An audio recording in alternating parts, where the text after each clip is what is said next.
Welcome back to Garden Talk, brought to you by the Penn State Erie County Extension Master Gardeners.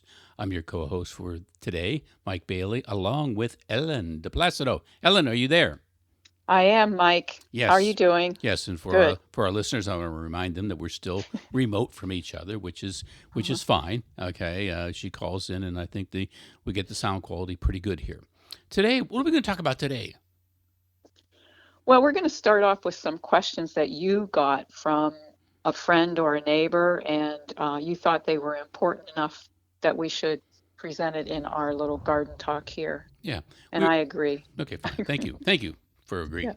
We were Okay. the title for this session was early session reminders. But you're right. After I got that call from a friend of mine, I go, I should probably mention these kinds of things for everybody. Mm-hmm. The first one has to do Right. with corn, and he started talking about he bought some corn plants, and I just kind of let that go because I really don't like to see people do that.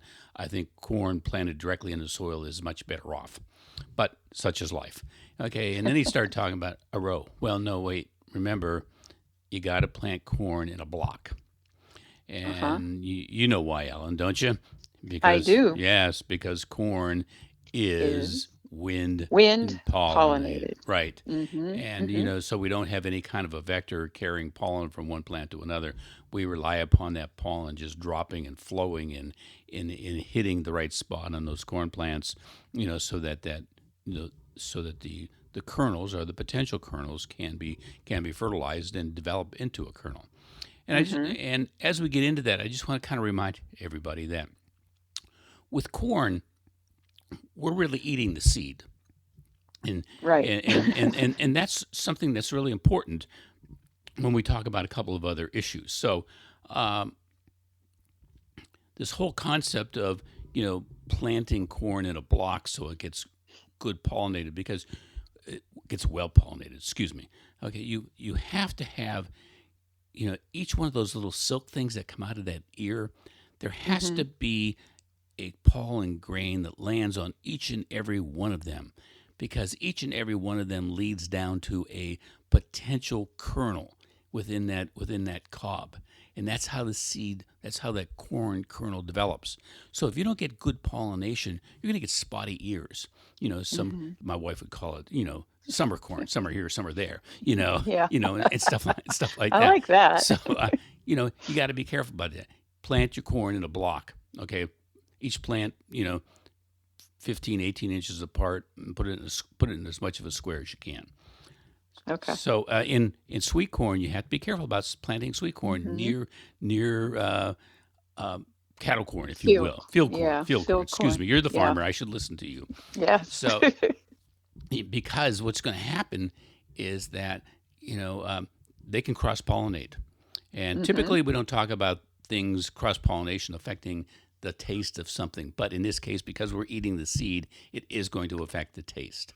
So you'll get a Right. blend of pollination of these two varieties, and your sweet corn's not going to be very sweet. So keep that in mind. The other thing that he brought up was, cucurbits. Well, I can't plant them very close together. Well, and I know where he was going. It's this old, fable that if we plant, some of these cucurbits, we're talking about the vine squashes and in particular things like that, close together. What we'll do is we'll have funny looking fruit.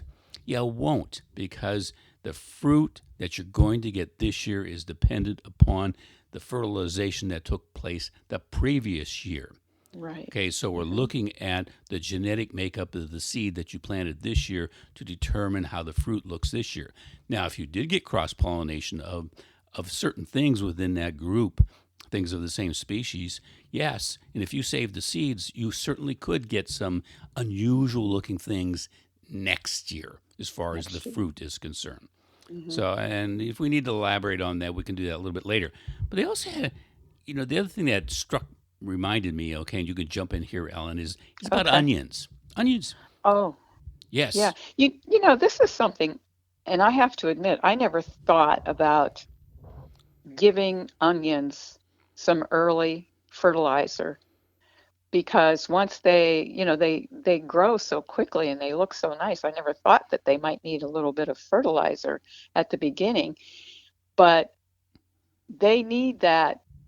because it's so important for when the bulb develops. Okay, it needs to be fertilized well, and they need good moisture also. Now, this bulb is going to start developing at the summer solstice. That's when most of the onions planted in our area begin to bulb up.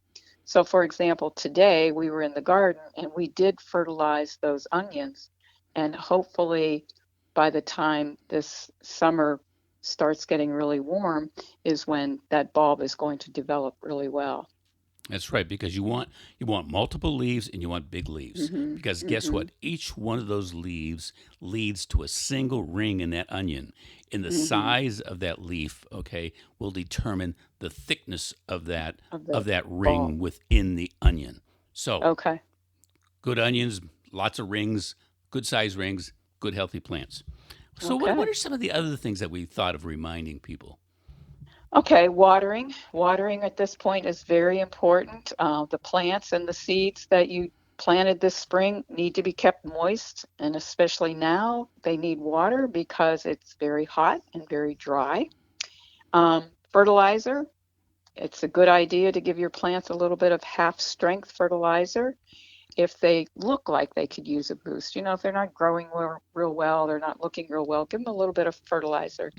And then mulch around those plants that are upright, like your tomatoes, peppers, and eggplants. That will help um, control the moisture. It'll keep down some weeds, some diseases, and it kind of moderates that temperature in the soil so that it doesn't get too hot. And then one of my favorite, Mike, weeds. Okay, weeds seem to come out everywhere in the early season, mid to late June. So it's important that you get after them right away, even when they're small.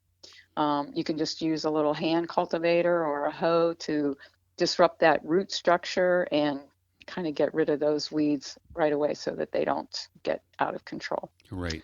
So what it comes down to is what? Hmm. Healthy plants. Plants. Healthy plants, Hmm. Ellen, right? Hmm. You know, Right. and if you get them off to a good start, you can have good, healthy plants. You'll eliminate a lot of the problems or potential problems downstream. So it's really Hmm. important to remember that.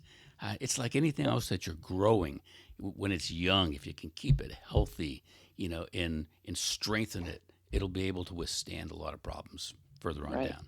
So Okay. I think that, Ellen, we've used up our time for today. So thank you for Okay. listening, and we'll hope you're there next time. Thank you now. Bye bye. Uh huh.